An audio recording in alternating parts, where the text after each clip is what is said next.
Alright, Ace Specs in Dragapult EX. If you've been playing for a while, maybe you're still stuck on the unfair stamp build of Dragapult. I mean, the battle deck even comes with the unfair stamp. But if you've been paying attention to some recent lists, you'll notice that Neo Upper Energy has gotten a lot of popularity. And hopefully today I'll show you why Neo Upper is probably going to be the best option moving forward, especially with the upcoming sets coming out later this year. But first though, let's take a look at Dragapult and what it needs to really win a game and how you go about doing it. One of the biggest quote-unquote weaknesses of Dragapult is that it takes a while to set up, and that's because of course it needs 2 energy for Phantom Dive, which doesn't seem like a lot, but because there is no innate energy acceleration within the Dragapult line itself, it means that you're going to spend at least 2 turns attaching an energy to Dragapult. Of course, again, there is some caveats to this, but for the most part, it takes 2 turns to power up 1 Dragapult. But of course, there's always a threat of your Dragapult getting knocked out, so ideally you want to have 2 Dragapults ready to go. And then across those 2 Phantom Dives, maybe you've somehow gotten a 4-prize turn, right? So that means before you even take your first attack, you ideally want to have 1 Dragapult, of course, with 2 energy ready to attack, and then a benched Dracloak or a benched Dragapult with at least 1 energy on it, so that once your active Dragapult gets knocked out, all it takes is another attach for turn to swing again with another Dragapult, hopefully go down to 2 prize cards left, and then at that point, depending on your build, which I think Pure Pult or say Dusk Noir Pult is probably also popular now, closing out the final 2 prizes is easy with either a Blood Moon Ursaluna or probably just popping a Dusk Noir on something else. But again, the big issue here is that you need at least 3 energy attachments per turn. And depending on your list, you're not really playing that many energy search cards, right? And even if you are, let's say you're playing a single energy search, literally energy search the card, what happens if you're item locked? That's the benefit, of course, of Dragapult is that ideally that through setting up behind Badu, with all of your recon directives, you'll probably end up seeing energy every now and then, right? But I'm sure you've had a time where you're just digging for days and you just cannot find that energy. Or it's the classic, you see 2 of the same energy, which obviously will not work. And then of course, let's not forget that if you're playing with Monkey Dory, that might also need an energy. So now you need 1 energy on Monkey Dory, 2 energy on a active Dragapult, 1 extra for the second attacker. That's 4 energy, that's at least 4 turns. And then, let's not forget that if you somehow whiff a rescue board or a Latias, you have to attach an energy to retreat sometimes, and that also kind of sucks. And one of the big issues as well that was shown off in one of the major tournaments, where it was the one time that Raging Bolt actually won against Dragapult, is that because you have to attach every single turn, it is very telegraphed which Dreepy or Dracloak you're preparing. So if they have a form of bench snipe, which it is a bit alleviated now that we have Shaman, but if you don't have Shaman and you try to power up, say, a Dracloak on the bench by attaching an energy to it, your opponent can just snipe it down instantly, whether they boss it up, whether they snipe it with a Screamtail or a Raging Bolt, and then you have essentially wasted a turn. Dragapult is one of those decks where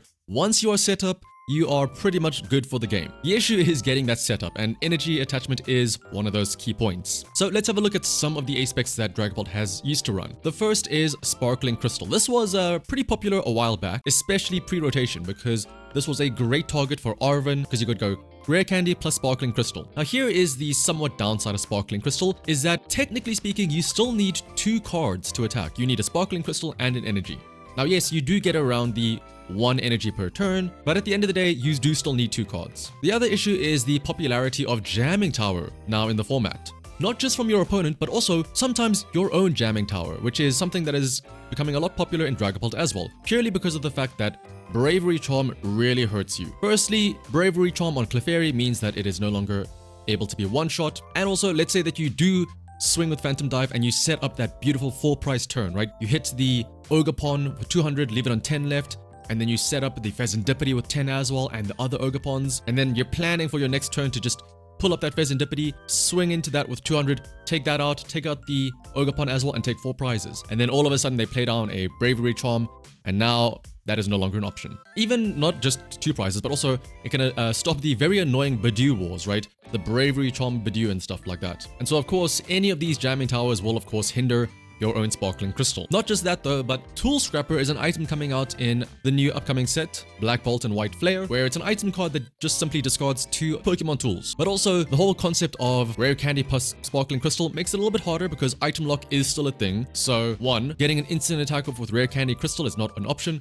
And again, like we said, you do still need that energy card to attack. with the Sparkling Crystal. And as far as it stands right now, you're not really finding that energy with an item. To be fair, there is an alternative of Crispin, and in fact Crispin is a pretty good alternative. Instead of playing your supporter Arven to find a Sparkling Crystal to enable an attack, why not use Crispin? Crispin is also costing a supporter card and could energize a Dragapult from nothing, or it could set up one Dragapult and then another energy for your bench Dracloak, and it's pretty much, you know, a very similar thing. The issue, of course, is again, both Crispin and Arven aren't really searchable since we don't have Luminion anymore. Moving on to the next one though, Unfair Stamp. This one has gotten a lot of popularity because of that big swinger attack, right, with Dragapult. As soon as they KO your Bidoof, that's when you hit them with Unfair Stamp, Counter Catcher, pull up the Dragapult, slam down Hawlucha, use Pheasantipity, and then you just take 3 prize cards or something like that, and you lead them with no response essentially. So it's great for those big turnarounds, and also it helps you dig for more cards, which doesn't cost your supporter. But to be fair though, this is somewhat RNG, but ideally the plan is that after you've been Recon Directiving for like what, the past 10 turns, you probably have the hand that you need before Unfair Stamping. And it's more of just setting your opponent down to 2 cards. But a lot of decks are nowadays starting to play quite a few Professor's Researches, to a point where they top deck Professor's Research anywhere and they draw what they need. Other nice thing about Unfair Stamp is, of course, again, it is searchable with Arven. The only somewhat issue with Unfair Stamp is that it doesn't really solve your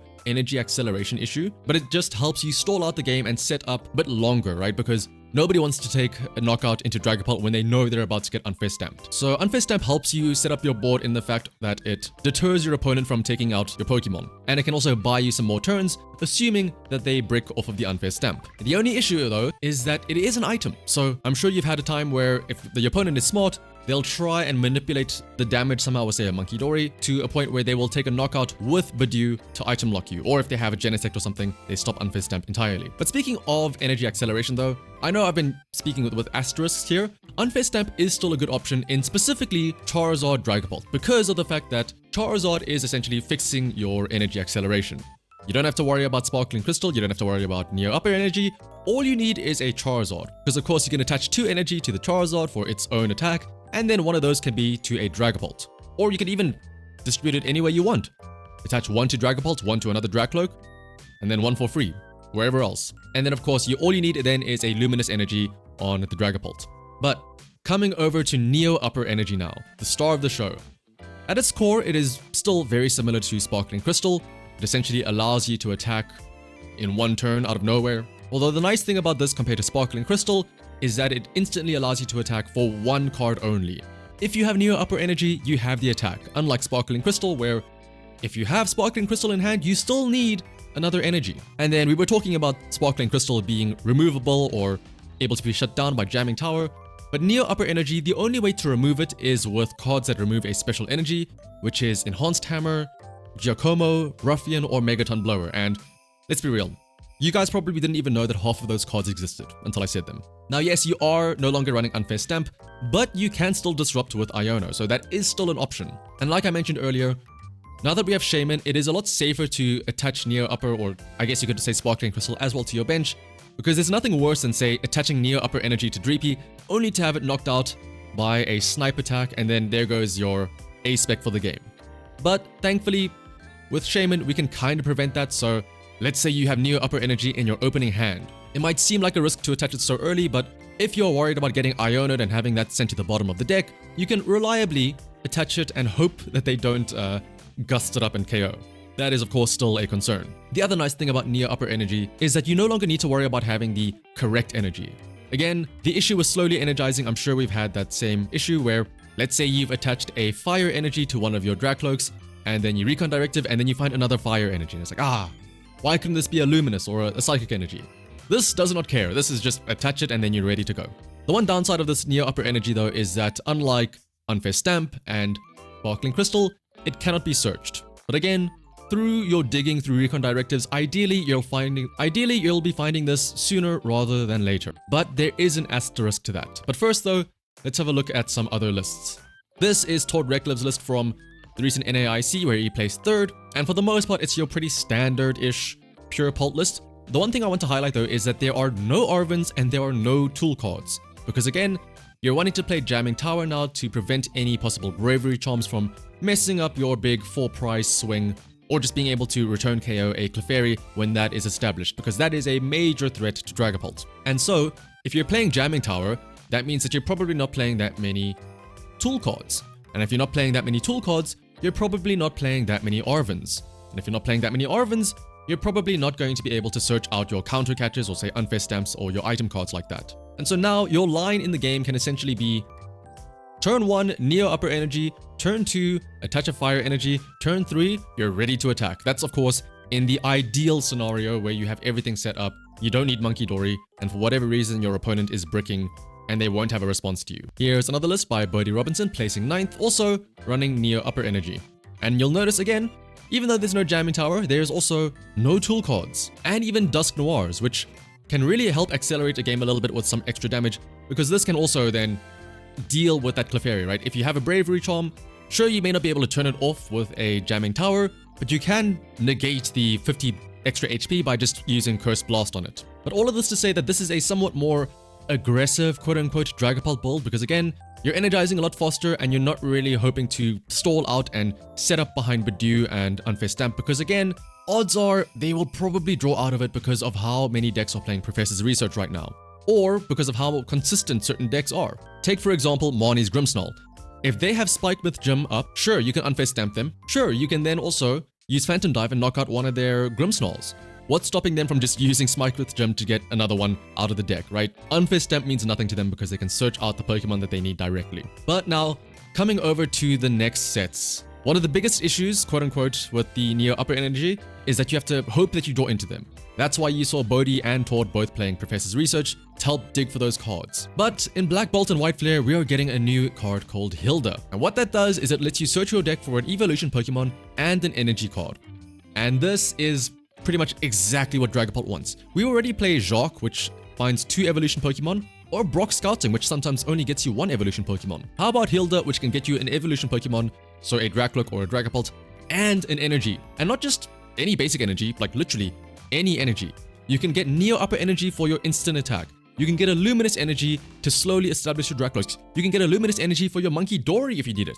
Or if you have a Luminous Energy already, you can even grab the missing Fire or Psychic Energy that you need. Hilda is just such a great consistency card because it'll help you establish your Dracloaks and your Dragapults, so get your attackers or your draw supporters ready, while also getting you an energy card, which you will always be needing, right? Think, for example, now again, under item lock, sure, you can play an Arven, but what? You're grabbing Bravery Charm? Okay.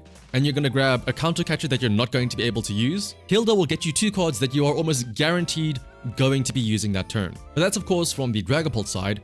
The other issue is, as always, Gardevoir, which gets even more annoying come Black Bolt and White Flare, and that's because of Jellicent EX. Remember what I talked about with Unfair Stamp being an item card, being shut off by item lock, and Sparkling Crystal being a tool card, being shut off by Jamming Tower? How about we have a Pokemon that says no to both tools and item cards? Because when Jellicent is in the active spot, you cannot play any item cards and you cannot play any tool cards either. What's worse as well is that it has 270 HP, which means that you're not one-shotting this back. So what's stopping Gardevoir from putting down Clefairy, shoving this Jellicent into the active, taking out one of your, say, Badoos or whatever, and then how do you respond with an attack unless you happen to get Neo Upper Energy and then maybe, say, a boss's order to force out the Clefairy? Because of course, counter catch is not working. And it's a stage 1, so you can't even try to stall behind Unfair Stamp or try to prolong a game, forcing them to have to evolve into like how they have a Gardevoir. If you can't Rare Candy, they still need to go into Curlia and then Gardevoir. Whereas with Jellicent, all they need is the basic Frillish, which is 80 HP, and then they have the Jellicent. Now, to be fair, 80 HP does make it a bit harder to search out since you can't Buddy Puff in it, but at the same time, that also does make it a bit difficult because now, even if you are able to set up a Dragapult, you're not able to knock it out with, say, a Hawlucha plus Phantom Dive, unless you have Monkey Dory as well. But yeah, hopefully though, I've talked you into considering Neo Upper Energy, especially with some of the new sets coming out. And for all the Dragapult enjoyers out there, I wish you the best of luck in your games, and I pray that your opponent's Lily's Clefairy gets prized. Until next time though, bye bye!